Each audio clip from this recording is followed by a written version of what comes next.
Assalamualaikum warahmatullahi wabarakatuh. Om Swastiastu, nama budaya dan salam kebajikan untuk kita semua. Perkenalkan, kami dari kelompok 4, kelas D, praktikum 2, akuntansi angkatan 61, akan mempresentasikan hasil dari Project Based Learning, mata kuliah Accounting Database Management, dengan judul Perancangan dan Implementasi Aplikasi Basis Data UMKM OSASNEC dengan Microsoft Access. Adapun anggota kelompok kami, yaitu saya sendiri, Aldiza Rizky, dan teman-teman saya ada Lulu Hazriah, Muhammad Maulana, Nashfa Fauzia, dan juga Zaskiar. Selanjutnya, kami menjadikan UMKM OSASNEC sebagai objek project based learning kami dengan latar belakang UMKM berkontribusi lebih dari 60% terhadap Indonesia atau sekitar 8.573 triliun per tahun yang menyerap 97% tenaga kerja atau sekitar 116 juta orang. OSASNEC adalah UMKM produsen makanan ringan yang berada di Bogor yang masih mencatat data secara manual menggunakan Microsoft Excel. Dari permasalahan tersebut berpotensi menimbulkan kesalahan input, keterlambatan informasi stok data, kesulitan pengambilan keputusan. Dan hal ini diperlukan sistem basis data yang terukur menggunakan Microsoft Access sebagai DBMS desktop yang relasional dan mudah digunakan. Selanjutnya, OSASNEC merupakan unit dagang yang bergerak di industri makanan ringan dan mulai beroperasi pada tahun 2003 dengan produk utamanya yaitu keju goreng, berlokasi di Bogor. Usaha ini didirikan oleh Bapak Oktoriza Baswir dan juga Ibu Dewi Mulyati. Seiring berkembangnya usaha, OSASNEC terus melakukan inovasi produk hingga memiliki 6 varian snack dengan mengutamakan kualitas, kebersihan, serta kepuasan pelanggan melalui filosofi perubahan dan pengembangan yang berkelanjutan. Adapun produk OSASNEC yaitu berambang keju original, berambang keju spicy, kentang balado, stik keju original, keju goreng original, dan juga keju goreng spicy yang memiliki beragam gramasinya sesuai dengan kebutuhan konsumen.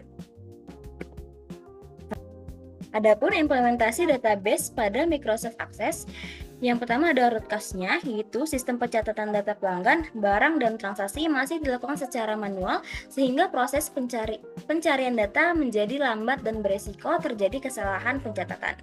Dan adapun solusinya yaitu dengan membuatkan sistem database menggunakan Microsoft Access untuk mengelola data pelanggan, data barang, serta transaksi secara terstruktur dan terintegrasi. Selanjutnya, ada dampak ke depannya yaitu proses input dan pencarian data menjadi lebih cepat, penyimpanan data lebih rapi, serta memudahkan pembuatan laporan transaksi dan pengelolaan informasi perusahaan. Selanjutnya akan dijelaskan oleh teman saya. Baik, selanjutnya adalah terkait tabel barang. Tabel barang sendiri adalah tabel yang menyimpan data produk yang menggunakan kode barang sendiri sebagai primary key. Nah, tabel ini dirancang dengan tipe data terstruktur di Microsoft Access untuk meminimalkan kesalahan input, serta terhubung langsung dengan tabel transaksi untuk mendukung kelancaran pencatatan penjualan dan pengelolaan stok. Nah, tabel barang sendiri berisi informasi lengkap produk seperti kode barang, nama barang, harga barang, serta stok dari barang tersebut. Nah, dengan kode barang sebagai primary key untuk menjamin identitas unik produk dan mempermudah pemantauan ketersediaan stok nantinya. Oke, selanjutnya ada tabel detail transaksi yang mencatat rincian spesifik seperti item, jumlah, dan harga dalam suatu transaksi dan nantinya bertindak sebagai penghubung antara tabel transaksi dengan tabel barang. Nah, tabel ini krusial untuk mengakomodasi relasi one to many di mana dalam satu transaksi nantinya bisa berisi banyak barang serta dapat menjaga integritas data dalam proses pencatatan penjualan dan pengelolaan stok. Tabel detail sendiri berfungsi menyimpan rincian produk yang dibeli seperti nomor transaksi, kode barangnya, serta nama barang dan jumlah untuk mencegah pengulangan data atau redundansi data sehingga satu nomor transaksi nantinya dapat menampung banyak barang sekaligus. Kemudian ada tabel pelanggan. Di sini untuk desain view pada tabel pelanggan digunakan untuk merancang struktur data pelanggan seperti membuat field kode pelanggan, nama pelanggan, alamat pelanggan, serta nomor telepon dari pelanggan, serta untuk tipe datanya agar proses penyimpanan data nantinya lebih terstruktur dan rapi. Kemudian pada datasheet view tabel pelanggan digunakan untuk menampilkan serta mengelola data pelanggan secara langsung seperti menambah, mengubah, dan melihat informasi pelanggan dalam bentuk tabel dengan lebih mudah. Nah, dari Osasnek sendiri memiliki pelanggan kurang lebih 8 mitra. Kemudian ada tabel transaksi, yang mana tabel ini mencatat aktivitas utama transaksi dengan nomor transaksi sebagai primary key, dan tabel ini menggunakan kode pelanggan sebagai foreign key untuk mengetahui pelanggan mana yang sedang bertransaksi serta nantinya berelasi dengan tabel detail transaksi untuk mencatat rincian barang yang dibeli secara lengkap dan akurat. Nah, tabel transaksi sendiri berfungsi sebagai catatan utama penjualan Osasnek yang memuat nomor transaksi, tanggal transaksi, kode pelanggan, serta total bayar, yang nantinya berelasi langsung dengan tabel pelanggan serta tabel detail untuk membentuk alur data yang saling terintegrasi. Selanjutnya ada relationship. Kita bisa lihat di sini struktur dari relationship itu atau hubungan antar tabel dalam database yang telah dibuat. Nah, seperti yang dapat dilihat bahwa semua relasi ini tuh bertipe one to many, yang mana artinya satu data di sebuah table bisa memiliki banyak turunan di table lain, seperti di pelanggan ke transaksi. Satu pelanggan bisa melakukan banyak transaksi, tapi satu transaksi spesifik itu hanya bisa dimiliki oleh satu pelanggan, yang mana hal tersebut dihubungkan oleh kode pelanggan. Sama halnya seperti barang ke detail, yang mana satu jenis barang bisa muncul berkali-kali di berbagai type detail transaksi yang berbeda dan dihubungkan melalui kode barang. Selanjutnya, query jual. Setelah tabel terhubung, kita akan membuat query jual. Nah, pada tabel ini merupakan datasheet view, yaitu hasil akhir dari datanya. Nah, query ini tuh berfungsi untuk melihat rekapitulasi data penjualan. Nah, di sini kita bisa melihat informasi lengkap seperti nama barang, harga, jumlah yang terjual, hingga subtotal dan total pembayaran. Nah, dari data ini tuh kita bisa menarik kesimpulan seperti penjualan tertinggi dan terendahnya. Jadi di slide ini menunjukkan design view atau bagaimana query jual itu tuh dirancang. Nah, bisa dilihat bahwa kita memasukkan semua tabel yang berelasi tadi.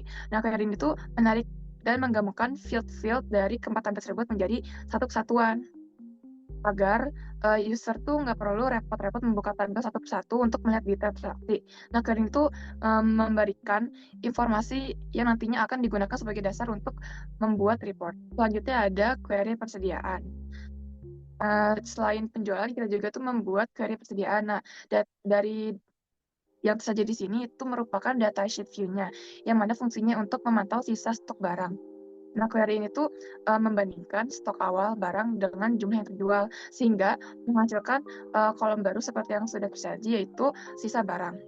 Nah, dari hasil query ini tuh bisa melihat bahwa sisa stok paling banyak hingga sisa stok paling sedikit.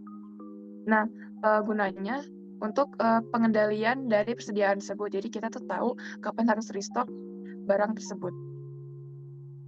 Selanjutnya ada query persediaan. Slide ini menyajikan design view dari query persediaan. Nah, pada query persediaan ini, kita nggak hanya ngambil data dari TB barang untuk stok awal, tapi kita juga menghubungkan langsung dengan query lain, yaitu query jual, untuk mengetahui total barang yang sudah terjual. Nah, dengan query jual ini, bisa dengan mengetahui stok dengan cepat dan juga otomatis. Nah, yang mana dengan query persediaan ini, kita bisa melihat barang yang stoknya itu sudah mencapai batas minimum yang sudah kita buat untuk stoknya kembali. Selanjutnya adalah form. Yang pertama, di sini ada form utama. Form utama ini berfokus sebagai pusat kendali yang menaungi seluruh fungsi operasional. Pada form utama ini akan memberikan akses mudah untuk pengguna dalam memilih menu data master, transaksi penjualan, dan juga laporan. Nah, di gambar bisa dilihat terdapat 3 menu utama, yaitu yang pertama ada form master yang terdiri dari master pelanggan dan juga master barang.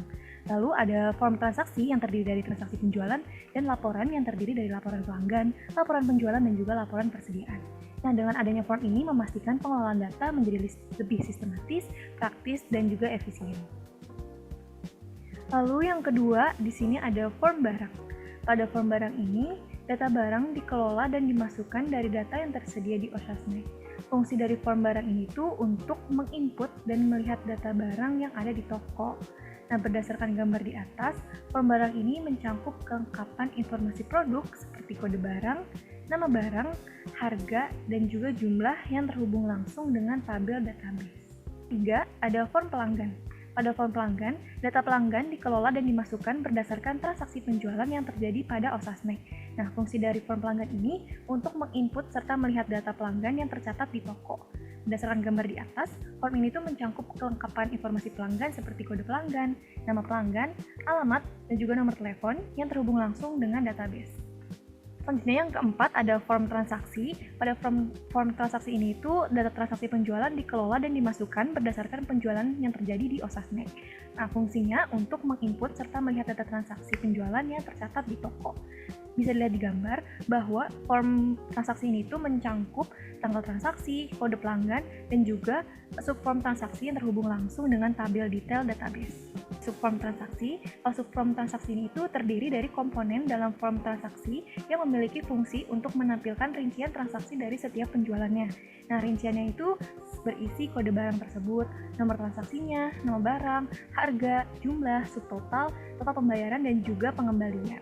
Nah, dengan adanya subform transaksi ini memberikan perhitungan secara otomatis untuk subtotal setiap transaksi. Pada subform transaksi ini juga terhubung langsung dengan tabel transaksi dan query jual sebagai sumber data, sehingga data yang tersaji otomatis dalam format tabel. Baik, selanjutnya ada laporan dari data pelanggan. Tapi sebelum masuk ke pemaparan dari hasil laporan data pelanggan, jadi di dalam Microsoft Access ini ada salah satu objek, yaitu report, yang digunakan untuk menyajikan data dalam bentuk laporan yang lebih rapi, terstruktur, dan mudah dibaca. Nah, untuk dari hasil laporan data pelanggan sendiri, pelanggan OSASNEK berasal dari beberapa wilayah seperti Bogor, Jakarta, dan Bandung, dengan mayoritas pelanggannya berasal dari Bogor, sehingga wilayah tersebut menjadi pasar utama dari usaha dagang OSASNEK sendiri. Nah, laporan ini digunakan untuk mengetahui data pelanggan serta memudahkan komunikasi dan pelayanan kepada pelanggan OSASNEK. Selanjutnya ada hasil dari report penjualan. Report penjualan di atas menunjukkan bahwa produk keju goreng original 100 gram memiliki jumlah penjualan tertinggi, yaitu sebanyak 100 unit, sedangkan untuk nilai transaksi terbesarnya terdapat pada produk dari kentang balado 500 gram sebesar 2 juta rupiah, dan sebagian besar transaksi tidak memiliki pengembalian, sehingga laporan ini dapat digunakan untuk mengetahui hasil penjualan dan nilai transaksi dari setiap produk yang ada di OSASNEK. Lalu selanjutnya ada laporan dari persediaan barang OSASNEK.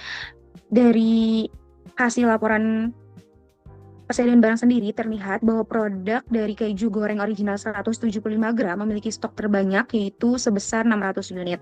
Sedangkan untuk produk berambang keju spicy 100 gram memiliki stok paling sedikit, yaitu sebesar 23 unit. Nah, laporan ini berguna untuk mengetahui kondisi dari persediaan barang serta membantu perencanaan penambahan stok produk yang ada di OSASNEK.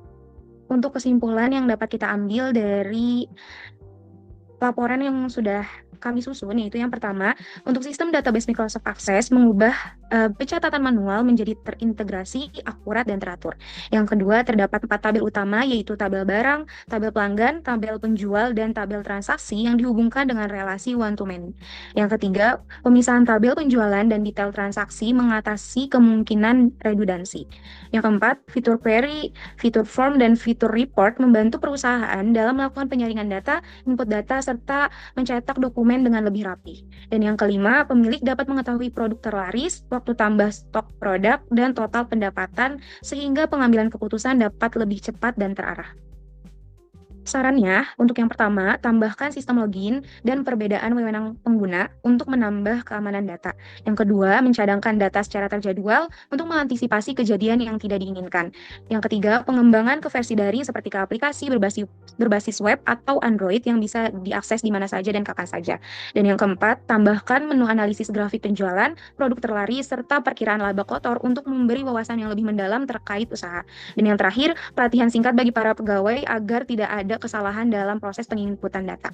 Baik, cukup sekian presentasi hasil dari Project Based Learning dari kelompok 4. Mohon maaf apabila ada kesalahan kata. Wassalamualaikum warahmatullahi wabarakatuh.